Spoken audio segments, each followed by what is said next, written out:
Assalamualaikum warahmatullahi wabarakatuh. Perkenalkan, saya Noralia Rizky dengan NIM 34 2019-020. Pada kesempatan kali ini, saya akan menjelaskan cara uji validitas dan reliabilitas menggunakan aplikasi Winstep.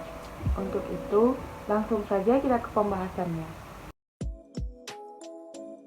Langkah pertama yang harus kita lakukan ialah menyiapkan data mentah yang ada di Excel terlebih dahulu. Nah, di sini sudah ada data 10 item dengan 10 responden. Sebelum itu, di sini pada kolom A, B, dan C ini merupakan kolom identitas, di mana pada kolom D sampai kolom M ini merupakan data jawaban responden. Sebelum itu, kita harus mengubah lebar kolomnya menjadi ukuran 1 sehingga menjadi seperti ini. Selanjutnya, kita save as menggunakan format text sehingga nanti akan dalam bentuk file PRN. Kita klik save.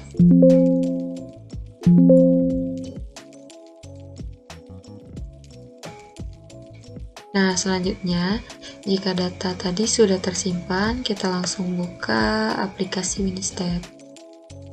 Akan muncul tampilan awalnya seperti ini.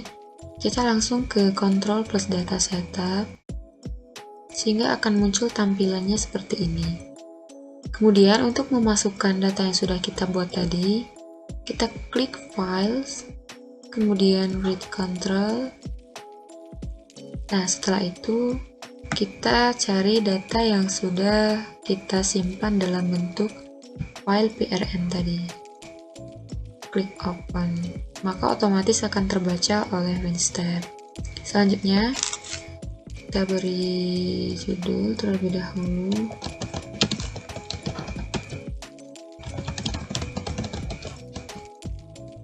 Nah, setelah itu kita ke first person label column, yaitu 1 karena 1 ini dimulainya kolom identitas. Selanjutnya, person label length ini merupakan panjang identitas kolom person, yaitu ada 3. Kemudian number of data rows-nya 10. Kemudian number of data columns-nya ada 13. Selanjutnya kita pindah ke item. Di sini first item kolomnya kita ubah menjadi 4 karena data dimulainya kolom item itu ada di kolom keempat. Selanjutnya number of items-nya kita ubah 10 karena terdapat 10 item. Jika sudah, kita klik refresh data display. Maaf, tadi untuk person label length-nya ini kita ubah dulu menjadi 3 karena terdapat 3 identitas. Selanjutnya kita refresh sehingga akan berubah menjadi seperti ini, di mana warna biru ini untuk kolom person, untuk warna hijau ini kolom item. Selanjutnya kita scan data for code. Ini sudah muncul data 1, 2, 3, 4, 5 ini merupakan pilihan jawaban dari responden. Selanjutnya kita ke item atau labels. Kita beri labels terlebih dahulu, yaitu kita beri P1, P2, P3, P4, P5, P6, P7, P8, P9, dan P10. Klik OK, maka akan berubah tampilan labelnya dari P1 sampai P10. Selanjutnya, kita ke mini step, kemudian save control, kita save datanya sehingga akan muncul kotak dialog seperti ini. Jika selesai, langsung klik yes. Nah, maka akan muncul tampilan yang baru seperti ini. Selanjutnya, langsung saja klik enter 2 kali. maka tampilannya akan berubah menjadi seperti ini. Nah, selanjutnya kita ke output table. Kita ke tabel 3.1 summary statistik. Nah, maka muncul kotak dialog seperti ini. Di sini ada summary of measure person dan juga summary measure itemnya. Kita lihat pada tabel personnya terlebih dahulu. Di sini dapat kita lihat bahwa nilai person reliability-nya itu adalah 0,78. Kita dapat membuat kesimpulan bahwa 0,78 ternyata lebih besar dari nilai alfa reliabilitas yaitu 0,7, sehingga dapat kita simpulkan bahwa person reliability-nya itu reliable. Kemudian kita berpindah ke bawahnya, yaitu kita lihat nilai person raw score-nya itu 0,99, sedangkan nilai Cronbach alpha-nya yaitu 0,80. Jadi dapat kita tuliskan kesimpulan bahwa kualitas interaksi person atau respondennya dengan item atau pernyataannya ternyata hasilnya cukup bagus karena nilai person raw-nya lebih besar daripada Cronbach alpha-nya. Nah, selanjutnya kita berpindah ke summary of measure item. Dapat kita lihat bahwa item reliability-nya ternyata mempunyai nilai 0,69, di mana 0,69 itu ternyata lebih kecil daripada nilai alfa untuk reliabilitasnya 0,7, sehingga dapat kita simpulkan bahwa item reliability-nya itu tidak reliable. Nah, mungkin itu saja yang dapat saya jelaskan pada tabel 3.1 summary statistik. Baik, selanjutnya kita akan mengetahui nilai validitas terhadap data tersebut, yaitu dengan membaca nilai misfit ordernya. Baik, langsung saja. Kembali ke tampilan awal pada WinStep seperti ini. Kemudian klik output tables, kemudian klik tabel 10 item fit order. Nah, maka akan muncul data seperti ini. Nah, selanjutnya kita interpretasikan data tersebut. Kita analisis terlebih dahulu. Nah, di sini saya sudah membuat ambang batas penerimaan nilainya, di mana pada nilai outfit mean square-nya atau MSQ-nya itu nilai MNSQ tidak boleh lebih kecil dari 0,5 dan tidak boleh lebih besar dari 1,5. Jadi maksudnya untuk nilainya itu minimal 0,5 dan maksimalnya 1,5. Untuk nilai outfit Z standarnya, yaitu nilai ZSTD tidak boleh lebih kecil dari minus 2,0 dan tidak boleh lebih besar dari plus 2. Nah, selanjutnya yaitu nilai outfit point value-nya, yaitu tidak boleh lebih kecil dari 0,4 dan tidak boleh lebih besar dari 0,85. Nah, jadi 3 kriteria ini yang menentukan suatu data item ini valid atau tidaknya. Nah, langsung saja di sini saya sudah menganalisisnya terlebih dahulu tadi. Kita lihat di sini pada outfit mean square-nya, pada item di sini item P4, kita lihat bahwa nilai MNSQ-nya yaitu 2,62 dapat kita simpulkan bahwa nilai 2,62 ini ternyata tidak memenuhi ambang batas penerimaan nilai, jadi dikatakan tidak valid. Kita lihat juga nilai ZSTD-nya, di mana ternyata nilai 2,21 ini melebihi ambang batas nilainya dari 2. Nah, selanjutnya nilai measure correlation-nya yaitu 0,47, di mana pada nilai tersebut memang dikatakan valid. Nah, tetapi dari 3 kriteria tersebut, 2 kriteria yaitu MNSQ dan ZSTD-nya tidak memenuhi.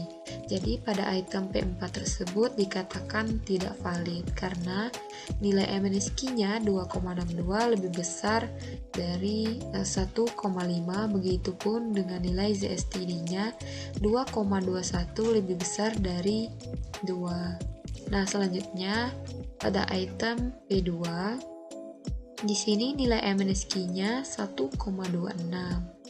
Jadi kita simpulkan bahwa nilai tersebut valid. Kemudian untuk nilai ZSTD-nya 0,60. Jadi pada nilai tersebut memenuhi kriteria ZSTD. Kita lihat juga pada measure correlation-nya 0,56. Ternyata memenuhi syarat. Jadi dikatakan item P2 ini valid. Selanjutnya item P1 dapat kita lihat MNSQ-nya 1,18 ternyata valid.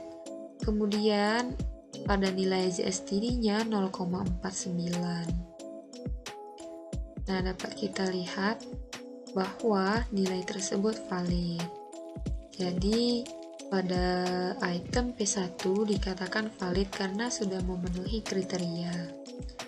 Kemudian pada item P6 nilai MNSQ-nya 0,97, di mana dapat dikatakan nilai tersebut yaitu memenuhi syarat.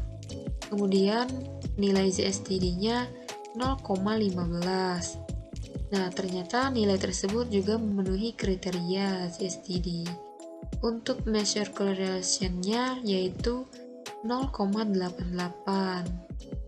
Memang lebih besar dari kriteria yaitu 0,85, tetapi karena item P6 memenuhi 2 kriteria, jadi dapat dikatakan item tersebut valid. Selanjutnya pada item P8 kita lihat nilai MNSQ-nya 1,03, jadi memenuhi syarat. Pada nilai ZSTD-nya 0,25, di mana pada nilai tersebut juga memenuhi kriteria.